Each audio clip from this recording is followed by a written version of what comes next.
अस्सलाम वालेकुम स्टूडेंट्स,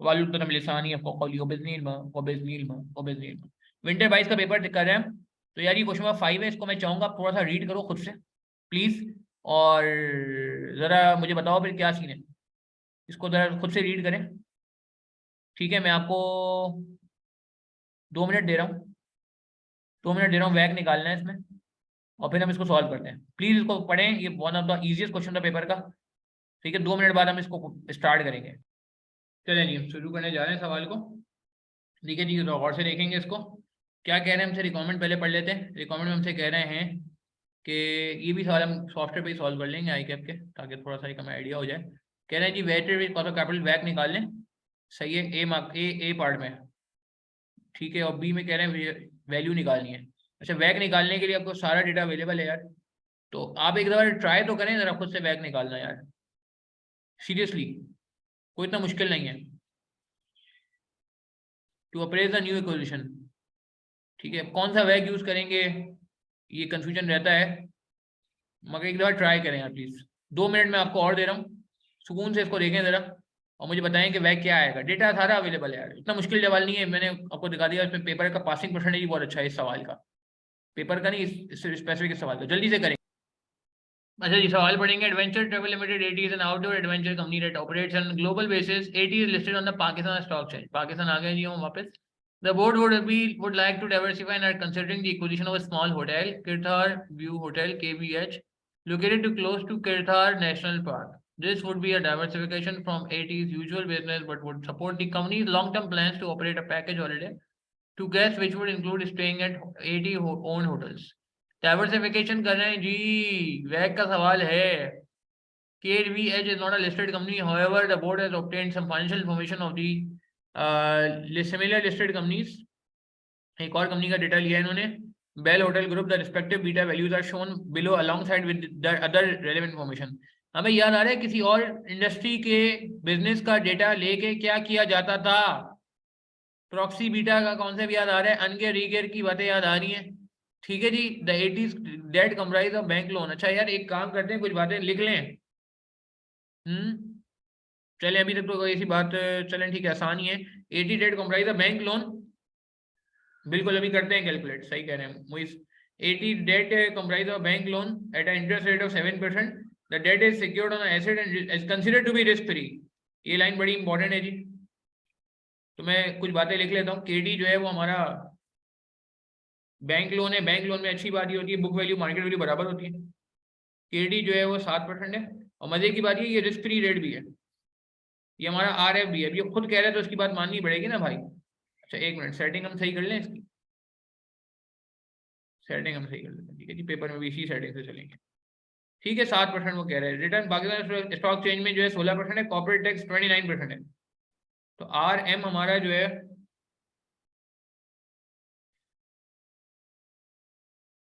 16% है, और जो क्या कहते हैं टैक्स रेट है वो 29% है। ठीक है, ये बात हो गई। अच्छा आगे बढ़ते हैं। आगे आपको कह रहा है कि जी board estimated free cash flow. Cash flow की क्या कहानी है बाद में डिस्कस कर लेंगे। टर्मिनल वैल्यू का कॉन्सेप्ट होता है, ठीक है, जो कि बिजनेस सॉल्यूशन में वाटर इक्वेशन में आता है।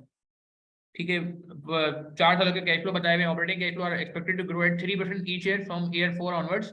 ATS surplus fund and would not need raise any new finance for the acquisition. However, the board is not sure if the cost of capital will change, as this is a new business area for them. Determine the cost of capital which will be used to appraise the acquisition of KVH। अच्छा पहले तो आसान काम कर लें, बगैर time ना किए, वो अनगेयर रीगेयर करके रेलेवेंट बीटा तो निकालें। ये बीटा तो नहीं इस्तेमाल होता, ये बीटा तो नहीं इस्तेमाल होता। बेल होटल का बीटा यूज करना पड़ेगा। क्या करेंगे, किसको अनगेयर करेंगे, 1.5 को नहीं 1.2 को अनगेयर करेंगे, और उसको फिर अपनी गेयरिंग से रीगेयर कर देंगे। यार ये तो आप कर सकते हो ना, क्या मसला है, कोई मसला है का? तो मसला है का? करो भाई जल्दी से, शाबाश। 1.2 is equity beta for Bell Group. You have debt equity ratio over there। ठीक है, इससे अनगियर करके रीगियर करके रेलेवेंट बीटा निकाल लो, और बल्कि RF भी है, RM भी है, तो आपके पास KE आ जाएगा नया। KE तो चाहिए ना, KE के बगैर तो गेम आगे ही नहीं बढ़ेगी। Beta asset is equal to beta equity into E upon E plus D 1 minus T। ये फॉर्मूला होता है, लगा दें यार प्लीज, जल्दी जल्दी करें यार, शाबाश। ये तो आप खुद कर सकते हो। जल्दी से मुझे बता दें, नया बीटा नया के ई, नया के ई नया बीटा, नया के ई नया बीटा, जल्दी। चलो हाँ, बीटा एसेट नहीं निकाल दिया, बीटा इक्विटी दिया 1.2।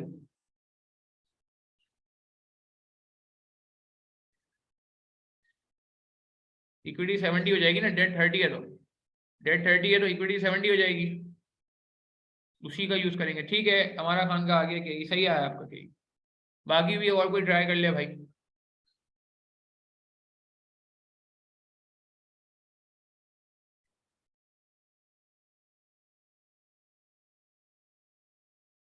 .71, टैक्स रेट 29% है ना, बीटा इक्विटी 1.08 आ रहा है। ठीक है, very good Tasneem Aslam. Beta asset आ रहा है 0.92, नहीं के ही चेक करें, के ही में मसला हो रहा है तस्नीम, वो शायद कैलकुलेशन मिस्टेक हो रही है कोई।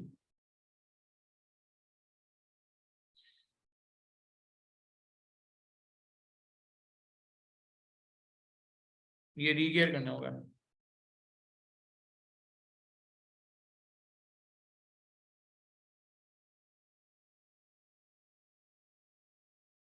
अगेन फॉर्मूला यही है,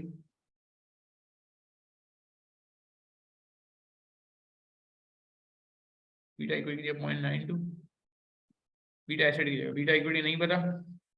हमारी गेयरिंग कितनी है, 80-20, यानी कि 20 रेड है 80 इक्विटी है।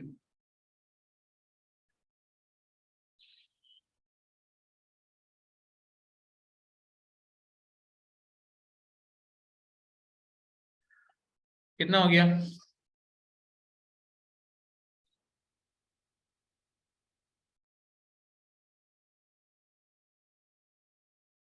1.0833। तस्नीम चेक किया आपने? हाँ, आप सही है मेरे ख्याल से। नहीं, चलिए मैं ऐलान के बाद करता हूँ, आप लोग कंटिन्यू करें इसको। बीटा इक्विटी आ गया है, वैग निकालने के लिए 4 इंग्रेडिएंट चाहिए होते हैं। ठीक है, वैग के इंग्रेडिएंट निकालने की कोशिश करें, मैं ऐलान के बाद करता हूँ।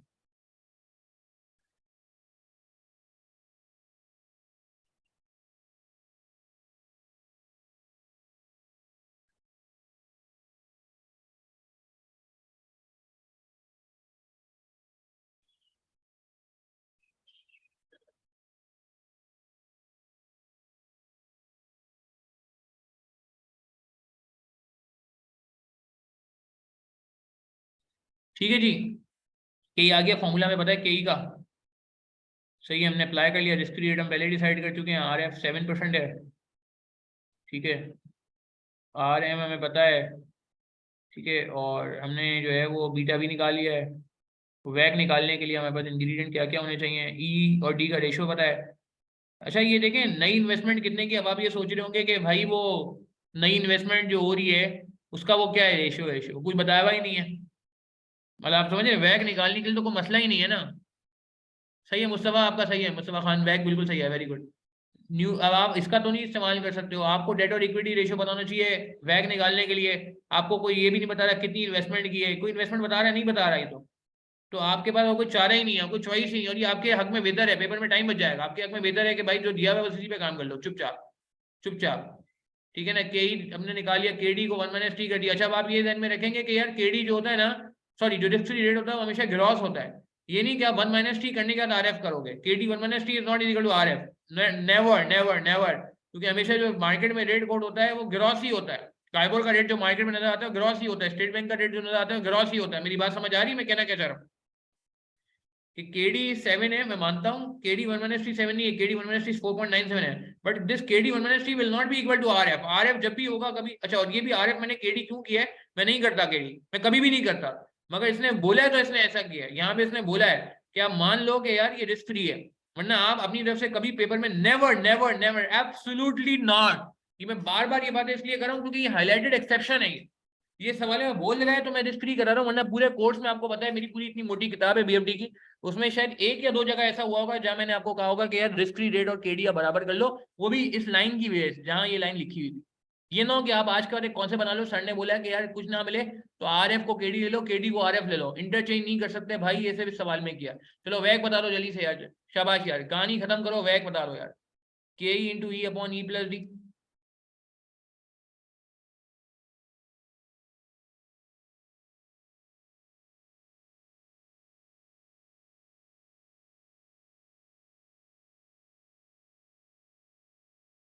के D one minus T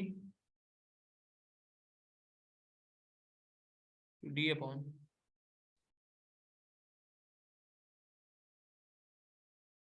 14 point क्या हुआ? अगर debt upon debt plus equity होता तो फिर इसका मतलब होता है वो जो परसेंटेज है वो डेट की है, फिर हम उस परसेंटेज को डायरेक्ट यूज कर लेते हैं। फिर अगर 50 लिखा होता तो हम 50 यूज कर लेते, 60 लिखा होता तो हम 60 यूज कर लेते डेट में, और इक्विटी में 40 होता। ऑब्वियस है नहीं, तो रीडिंग के हिसाब से चलना पड़ेगा ना। अभी सवाल में उसने डेट की डेट अपॉन क्या कह रहे हो, डेट प्लस इक्विटी लिखा होता है, अभी भी यही लिखा हुआ है वैसे।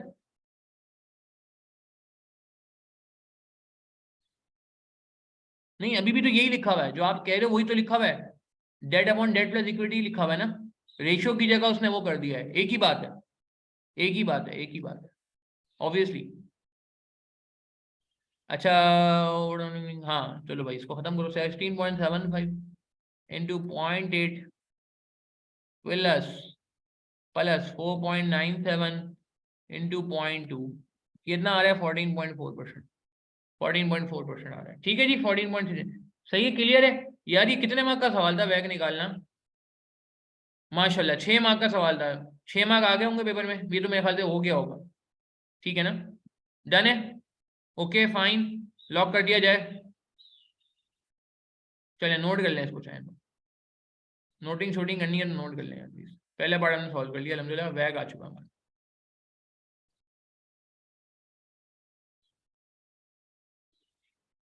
कोई बात नहीं, केडी दूसरे तरीके से निकाला है। कैसे तरीके से निकाला है केडी?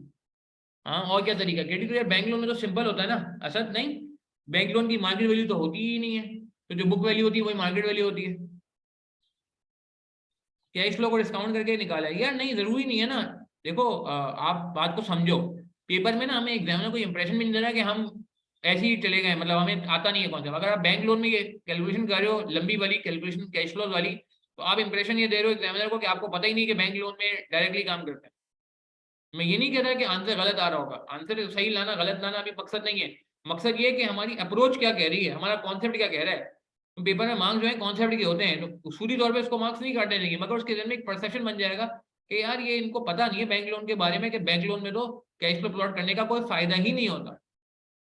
आप मेरा पॉइंट समझ रहे हो? असल में कहना क्या चाह रहा हूँ, मुझे मतलब कर दिया है तो ठीक है, मगर पेपर में क्योंकि मेरा काम है आपको पेपर के लिए तैयार करना, कोई ऐसी चीज बताना कि यार जो पेपर में आप ना कर करो गलत।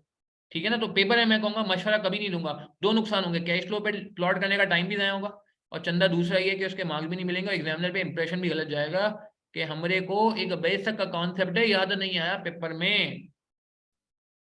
ठीक है, चलो। अच्छा ये हो गया है भाई, अब अगले पार्ट में आ जाएं। अगला पार्ट बड़ा मजेदार है जी, value of KVA using share holder value analysis. अच्छा ये शेयर होल्डर वैल्यू एनालिसिस, लोगों ने मुझे इतने मैसेज किए बाद में, सर ये शेयर होल्डर वैल्यू एनालिसिस क्या होता है? मैंने कहा यार क्या होगा, देखो सवाल में share holder value analysis mean share holder की नजर में क्या वैल्यू है। उर्दू तर्जुमा कर लो, किसी चीज का मसला हो ना हिज्जे कर लो, सही है ना, तर्जुमा कर लो इसका। शेयर होल्डर वैल्यू एनालिसिस का मतलब है शेयर होल्डर की नजर में क्या वैल्यू है भाई। ठीक है। अच्छा और मजे की बात ये, आगे कैश फ्लो वैश फ्लो भी दिए हुए हैं, तो ऐसा लग रहा था कि कैश फ्लो ही प्लॉट यूज करने होंगे। ठीक है, शेयर होल्डर की वैल्यू निकालनी है तो कैश फ्लो प्लॉट करने होंगे, तो भाई निकाल लेते हैं, वैल्यू निकाल लें। अच्छा कुछ लोगों ने अभी मर्जर इक्वेशन नहीं पढ़ा हुआ अभी तक मेरे साथ, क्योंकि अभी हमारे लेक्चर जाहिर है अभी हम कोर्स के मिड में, अभी तो हमारा काफी अल्हम्दुलिल्लाह जैसे कहते हैं ना कि सेशन बाकी है, और हम अच्छे पेज पे चल रहे हैं, वो मसला नहीं है। तो टेंशन नहीं लीजिएगा, बाकी लोग जिन्होंने मर्जर इक्वेशन नहीं पढ़ा, बहुत बेसिक बात है, ये इन्वेस्टमेंट बेसिस ही समझे रिपीट होगा। ठीक है, परेशान नहीं होइएगा।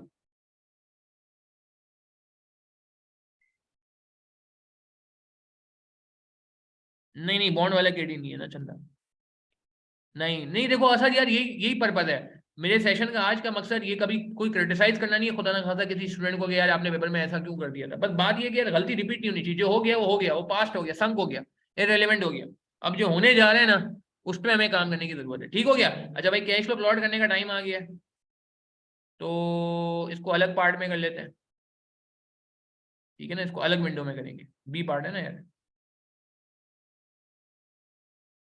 अच्छा अभी कैश फ्लो दिए हुए, तो डिस्काउंट रेट हमें पता है वैक है, तो ये पहले ही निकल चुका है, कैश फ्लो पता है 1 2 3 4, और आगे कह रहे हैं ग्रो कर रहे हैं। डिविडेंड ग्रोथ मॉडल याद आ रहा है, डिविडेंड ग्रोथ मॉडल, ये परपेचुइटी तो नहीं है। Operating cash flow are expected to grow at 3% each year. Perpetuity का मतलब क्या होता है? परपेचुइटी तो कांस्टेंट कैश फ्लो होता है ना, परपेचुइटी तो कांस्टेंट कैश फ्लो होता है, नहीं? तो ये कांस्टेंट कैश फ्लो तो नहीं है, ठीक है, नहीं कांस्टेंट तो नहीं है, ये तो ग्रो कर रहा है। अच्छा सुने, year 0, year 1, year 2, year 3, year 4 cash flows आपको पता है, आप इसको प्लॉट करते जाएं। क्विकली करेंगे, नमाज का टाइम होने वाला है, और मैं चाह रहा हूँ कि यार नमाज से पहले हम ये सवाल खत्म करके जाएं। तो कैश फ्लो क्या है? 1200 माइनस में 150, 200, 300, 350, 150, 200, 300, 350। क्या मैंने सही लिखा है? क्या बात है, सही लिखा है। डिस्काउंट फैक्टर बता रहे हैं जी, क्या है? डिस्काउंट फैक्टर है हमारा 14.4%। 14.4%। अब ये पहले हम इस तरह के काम कर चुके हैं, अभी करते हैं पहले नॉर्मल डिस्काउंटिंग कर लें। यहाँ डिस्काउंट फैक्टर 1 होगा। अच्छा वो क्या कहते हैं उसे, 1 डिवाइड बाय 1 प्लस 0.14 की पावर 1। याद आ रहा है ये पावर 1, पावर 1, ये हमने बहुत पहले जब स्टार्ट किया था सॉफ्टवेयर पे सॉल्व करना।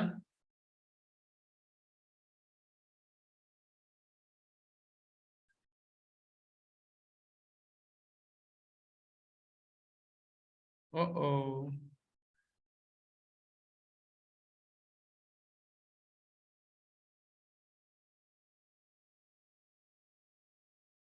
क्या हो रहा है? अच्छा ये यहाँ पे ब्रैकेट लगाना है, सॉरी।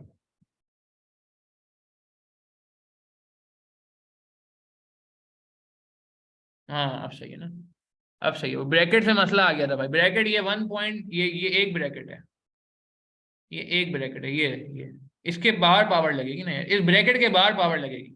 आप डायरेक्ट डिस्काउंटेड कैलकुलेटर से टाइप करके भी लिख सकते हो यार, ठीक है, आप चाहो तो कैलकुलेटर टाइप करके लिख दो, टेंशन ना लो, पेपर में ना टेंशन नहीं लेनी हमने। चलो डिस्काउंट प्रेजेंट वैल्यू आ गई, ठीक है, प्रेजेंट वैल्यू आ गई है हमारी, इसको सम कर लेते हैं।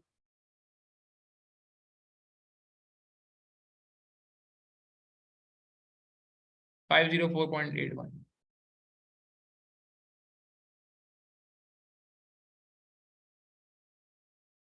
ठीक है जी। अच्छा इसको वो कर लें, मुनासिब कर लें।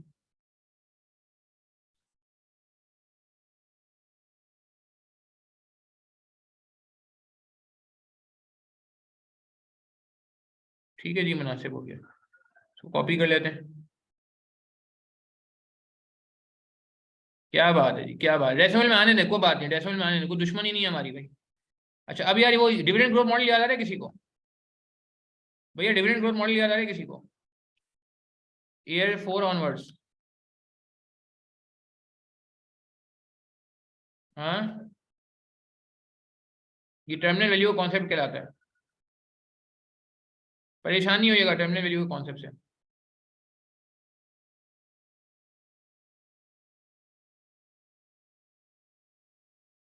टर्मिनल वैल्यू कॉन्सेप्ट कहलाता है, ठीक है। टर्मिनल वैल्यू कॉन्सेप्ट क्या?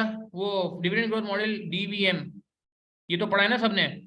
बिजनेस वैल्यूएशन नहीं भी पढ़ा और टर्मिनल वैल्यू नहीं भी पढ़ा, परेशानी की बात नहीं। फॉर्मूला याद है? पी नॉट, क्या फॉर्मूला होता है? P naught is equal to D1, हाँ D1 अपॉन के ई माइनस जी।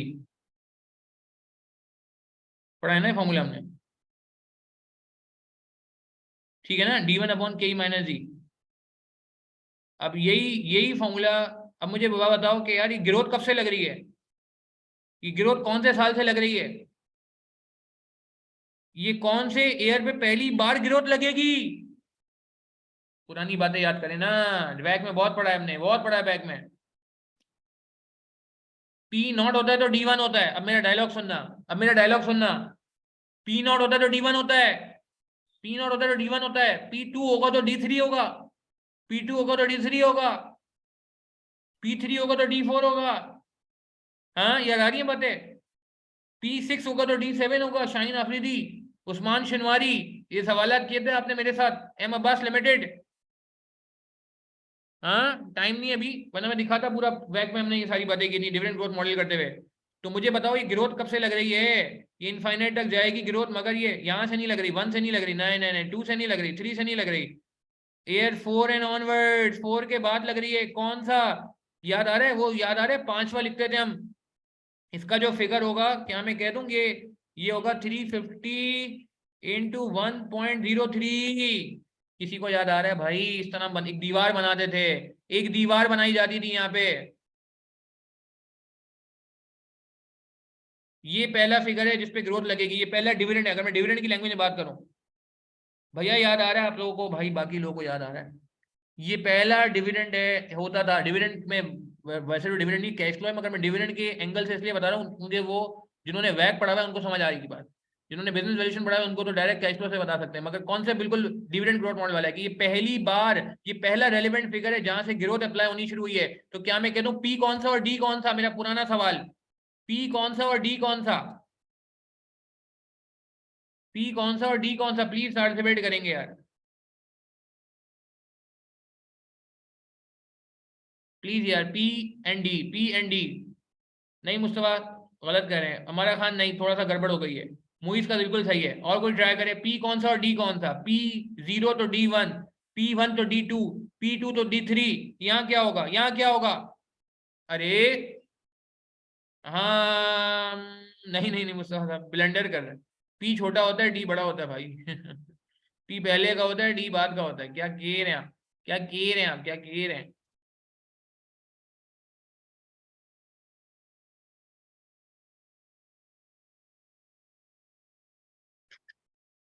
नहीं मैम नहीं, तस्नीम का बिल्कुल सही है।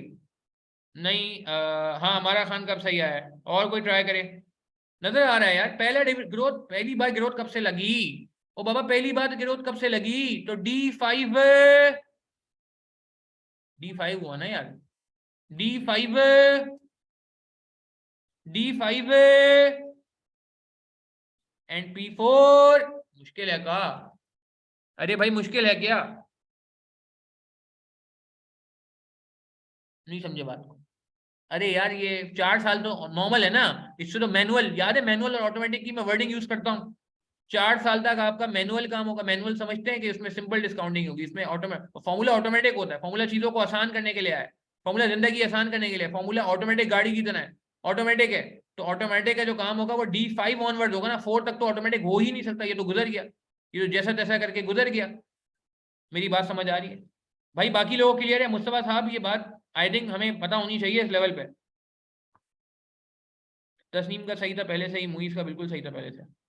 बाकी लोग जितने सारे जो माशाल्लाह हमारी क्लास में हैं क्लियर है। अच्छा अभी यहाँ पे मैं क्लियर कर दूंगा बात को भाई। तो ये market value eight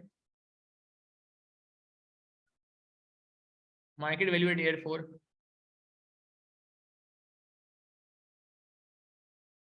is equal to free cash flow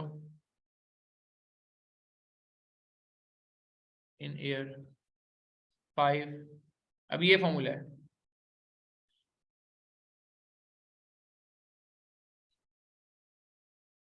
के की जगह वैग आ जाएगा, क्योंकि हम वैग पे डिस्काउंटिंग कर रहे हैं ना।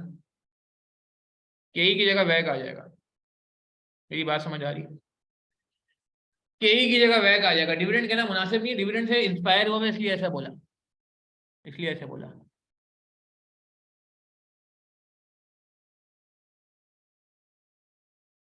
360.5, 360.5 ये वाला यूज कर लो। या पूरा लिखना चाहते हो तो 350 इंटू 1.03।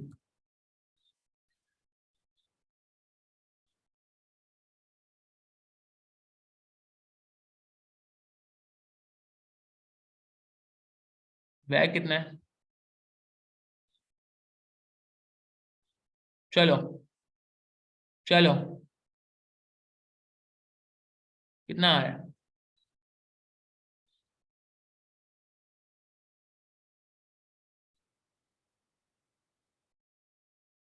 कितना आ रहा है भैया? 133, हाँ 13162.3। ठीक है वो देखते हैं, मगर इसमें मसला है। 3162.3 में क्या मसला है? 3162.3 में क्या मसला है? इसमें एक मसला है। इसमें मसला ये है कि ये एट एयर 4 है, एट एयर 4 है, ये P4 है, ये एट एयर 4 है। तो याद है इसको डिस्काउंट करते थे भाई, ये याद आ रहा है डिविडेंड ग्रोथ मॉडल में सारी बातें हो चुकी हैं हमारी। पीछे से लाना पड़ेगा, 4 साल पीछे लाना पड़ेगा।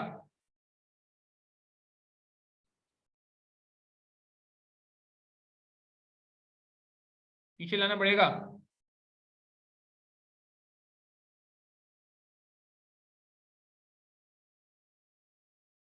1.144 की पावर 4, सही है ना। इसको डिस्काउंट करना पड़ेगा ना, 4 साल पीछे लाना पड़ेगा। याद आ रही है बात भाई? यार ये क्लियर है, मुझे बता दो, देखो अगर कहीं मसला आ रहा है तो। ये इतना मुश्किल नहीं था, ये पेपर में सबसे अच्छा हुआ है लोगों से। टोटल मार्केट वैल्यू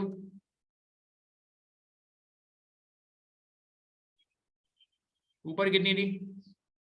ऊपर कितनी? 504.81 नेगेटिव,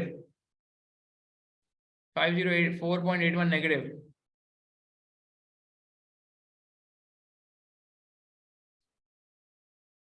कितनी आ रही है? कितनी आ रही है? 1341, 1341। यहाँ तक बात समझ। आई कैप का आंसर थोड़ा डिफरेंट है, उन्होंने शायद राउंड कर लिया है डिस्काउंट पे। उन्होंने 14% ही ले लिया बैक, हमने 14.4 लिया है। क्लियर है यहाँ तक बात भाई? Are we clear till this point?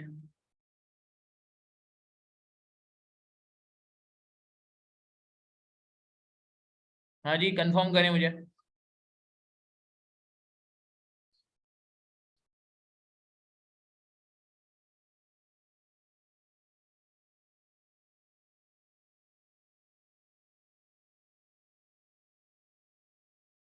Done है जी, यहाँ तक बात समझ आती है?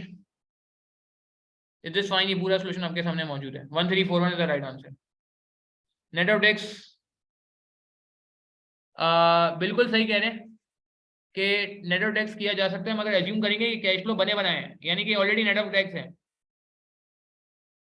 सही है ना? क्योंकि आफ्टर अरे लिखा हुआ है आफ्टर। ओ भाई, ये लो असद, आई के भी इतना बुरा नहीं है यार। आफ्टर टैक्स लिख दिया, लिख दिया, लिख दिया। नहीं लिखता तो फिर हम सोचते हैं इतना बुरा नहीं आई के। मैं भी सोचा था, मैंने कहा यार बात तो वैलिड है, ये तो कहीं लिखा नहीं है, आई के पूरा मौका नहीं दिया। खैर, चलो नोट कर लें जल्दी से यार। 6 मार्क का ये भी हो गया, 6 मार्क का ये भी हो गया। लास्ट पॉइंट है सेंसिटिविटी एनालिसिस। भाई सेंसिटिविटी कैसे निकलती है बताएं? कॉस्ट ऑफ कैपिटल की सेंसिटिविटी कैसे निकलती है, किसी को याद आ रहा है? यार लास्ट पार्ट तो बड़ा आसान सा है। कॉस्ट ऑफ कैपिटल की सेंसिटिविटी कैसे निकली जाती है, बता दीजिए। क्या निकालते थे भाई? मैं सुनना चाह रहा हूँ, इसमें मुझे आई के कैलकुलेशन में गड़बड़ नजर आ रही है। आई के कैलकुलेशन में मुझे गड़बड़ नजर आ रही है जी, बताएं। कॉस्ट ऑफ कैपिटल की सेंसिटिविटी निकालने के लिए आप क्या करते थे? एक काम करते थे, सेंसिटिविटी आ जाती थी यार। बताओ क्या? ये नोट हो गया, मैं एज्यूम कर रहा हूँ। ये नोट हो गया, मैं एज्यूम कर रहा हूँ। ये इसी में करा दूँ सी पार्ट, इसी में करा देता हूँ सी पार्ट।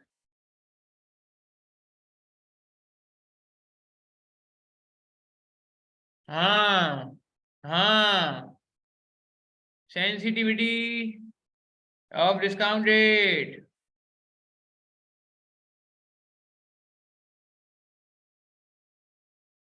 Compute IRR। अच्छा, IRR निकालने के लिए मुझे बताओ, रेट बड़ा लोगे छोटा लोगे? रेट बड़ा लोगे छोटा लोगे?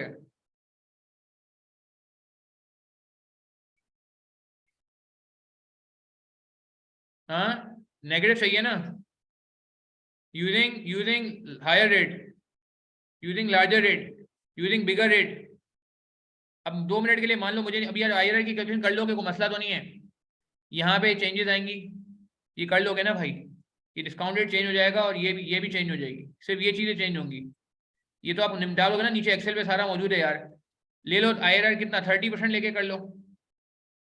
मैं भी चाह नहीं रहा यार वर्किंग करूँ। 30% ले लो, 25 ले लो, 20 ले लो, जो अच्छा लगे, जो अच्छा लगे, जो अच्छा लगे। अच्छा, आई कैप का जो सोल्यूशन में IRR निकाला है, उसने बेवकूफ ने 25% में पॉजिटिव किया। बेवकूफ नहीं बोलना चाहिए, आई कैप बुरा ना मान जाए यार। तो उसने दोनों पॉजिटिव पे IRR निकाल लिया। आपको पता है नहीं, एक पॉजिटिव एक नेगेटिव होना चाहिए प्लीज यार। आप अगर 2 पॉजिटिव आ रहे हैं तो क्राइम है। आपको याद है मैंने क्लास में 45% तक भी लेके गया हूँ, आपको याद है ना? किसी को मिलीगन बेंटीन का सवाल बिल्कुल पहली दूसरी क्लास में मैं कराता हूँ, दूसरी क्लास में 45% तक भी लेके जाता हूँ। तो कटिंग लॉन्ग स्टोरी शॉर्ट, आपको नेगेटिव एनपीवी निकालनी होगी। अगर 20% में नेगेटिव नहीं आ रही है 25 ले, 25 पे भी नेगेटिव नहीं आ रही है 30 ले लें भाई, आप 30 ले लें, मगर आप नेगेटिव ले लें, ठीक है। तो मैं अभी IRR नहीं निकलवा रहा, 2 मिनट के लिए मान लें IRR आ रहा है, 2 मिनट के लिए मान लें IRR 25.1, हम आई कैप का सोल्यूशन मान लेते हैं, सही है। इवन तो उन्होंने 25% पॉजिटिव निकाल के निकाला है, मैं 2 मिनट के लिए मान लें IRR उनका 25.1% आ रहा है, जो कि इनका लेट से सही है, ठीक है। अब मुझे बताएं अब क्या करेंगे, अब सेंसिटिविटी कैसे निकालेंगे। IRR निकालना मैं समझता हूँ यार मसला नहीं है, देखो मेरे टाइम हम IRR निकालने में नहीं लगेंगे, सेंसिटिविटी कैसे निकालेंगे, याद है अब क्या करेंगे। अब क्या करते थे, new minus old divide by old करते थे, किसी को याद आ रही है बात।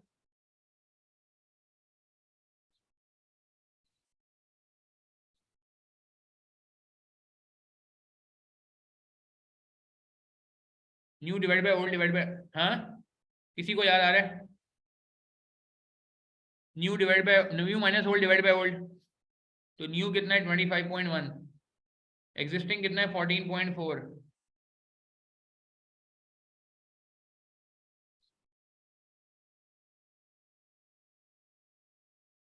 कितने परसेंट आ रहा है, क्या शो कर रही है, डिस्काउंटेड बढ़ेगा या कम होगा, कितना आ रहा है। आई कैप ने नहीं निकाला परसेंटेज, मगर आप टेंशन ना लें, आप अपने तरीके से चले यार, हमारा तरीका जो है ना अल्हम्दुलिल्लाह वो कंसिस्टेंट भी है और सही भी है। तो ये क्या शो कर रहा है, क्या शो कर रहा है, मोस्ट सेंसिटिव लीस्ट सेंसिटिव, हाँ will be negative if discount rate increase from 14.4% to, ये बात समझ आ रही है, 25.1% तक हो जाएगा, दैट इज प्लस, यार यहाँ पे प्लस माइनस की बातें होती थी, प्लस आ रहा है।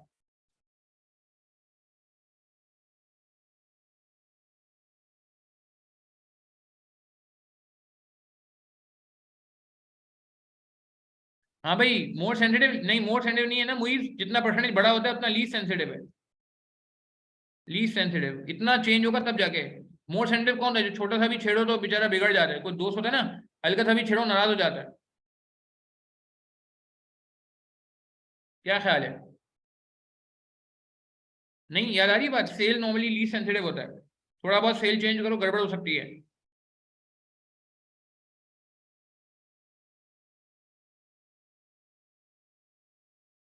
इतना डिस्काउंटेड होना तो बहुत मुश्किल है ना 25.1। कुछ बात समझ आई। IRR में नहीं निकलवा रहा, कंप्यूट ऑन योर ओन, ये एग्जाम में नहीं लिख दीजिएगा एग्जामिनर को, compute on your own, examiner बोलेगा कहाँ से आ गया ये IRR, ठीक है। ये आपके लिए लिखा गया है, एग्जामिनर के लिए नहीं लिखा गया भाई। यहाँ तक बात समझ आती है यार, वी क्लियर दिस पॉइंट। यार मुझे बताओ, ये सवाल तो बहुत ही आसान ही था, ये कॉन्सेप्ट भी जब आप बिजनेस वैल्यूएशन पढ़ लोगे ना, वहाँ ये बहुत दफा आता है। इवन तो आप ये पढ़ चुके कॉन्सेप्ट, परेशान नहीं होना, ये वाला जो कॉन्सेप्ट है मार्केट वैल्यू एट ईयर 4 वाला, ये बिजनेस वैल्यूएशन में बहुत दफा आएगा, क्योंकि अभी बिजनेस वैल्यूएशन हुआ नहीं है, तो शायद कुछ स्टूडेंट को इस पॉइंट ऑफ टाइम पे थोड़ा सा ये ट्रिकी लगेगा, बट जिन्होंने पूरा कोर्स पढ़ लिया है उनके लिए पीस ऑफ केक। और डिस्काउंट रेट भी यार, सेंसिटिविटी निकालना कुछ मसला ही नहीं है, IRR निकालना क्या मसला है, सारे कैश फ्लो आपके सामने मौजूद है, एक्सेल का फायदा यही है, आप ले लो 25%, 30%, 40%, जो रेट 50% जो रेट आपने लेना यूज कर लो, और ऊपर भी चेंज करना पड़ेगा यहाँ पे जो मैंने आपको बताया। एक्सप्लेन में ये एक्सप्लेन किया ना, ये रहा एक्सप्लेन में ये लिख दिया मैंने। अच्छा ये आई कैप ने बल्कि लिखा हुआ ये देखें ये लिखा हुआ, ये एक्सप्लेन में लिखा, ठीक है, एक्सप्लेनेशन में ये लिख दिया। तो थ्योरेटिकल पार्ट भी हमने इसका अल्हम्दुलिल्लाह कर लिया, थ्योरी भी कर ली। चलिए यहीं तक रखते हैं यार। आई होप आज के दोनों सेशन आपको समझ आए होंगे। सॉफ्टवेयर पे सॉल्व इसलिए कर रहा हूँ क्योंकि आहिस्ते आहिस्ते आप यूज्ड टू हो जाए। आपने देखे सॉफ्टवेयर से आपका पाला पड़ेगा, या तो BFD में पड़ेगा जिनकी दिसंबर 23 अटेम्प्ट है, या जून 23 में पड़ेगा, दिसंबर 23 में MSA में पड़ेगा जिनकी जून 23 अटेम्प्ट है, वो इंशाल्लाह BFD क्लियर कर लेंगे, तो उनको MSA में देखना है सॉफ्टवेयर। तो इसलिए मैं सॉफ्टवेयर कर रहा हूँ, थोड़ा सा सॉफ्टवेयर है अनकंफर्टेबल, बट आज की क्लास में मुझे सॉफ्टवेयर में इतनी परेशानी नहीं हुई जितनी मुझे प्रीवियस BFD के सेशन में हुई थी। तो उम्मीद कर रहा हूँ मैं आहिस्ता आहिस्ता जैसे हम आगे बढ़ रहे हैं, सॉफ्टवेयर आहिस्ता आहिस्ता ना थोड़ा हम यूज्ड टू होते जा रहे हैं, मैं भी यूज्ड टू होता जा रहा हूँ, और आप भी, मैं अज्यूम करूंगा कि जब सॉल्व करेंगे तो यूज्ड टू होते जाएंगे। ठीक है चले यहीं तक रखते, नमाज का भी टाइम हो गया, अपना ख्याल रखिएगा, प्लीज दुआ में याद रखिएगा। इंशाल्लाह आपसे मुलाकात हो रही है जल्द। अस्सलाम वालेकुम रहमतुल्लाहि व बरकातहू। ठीक है जी।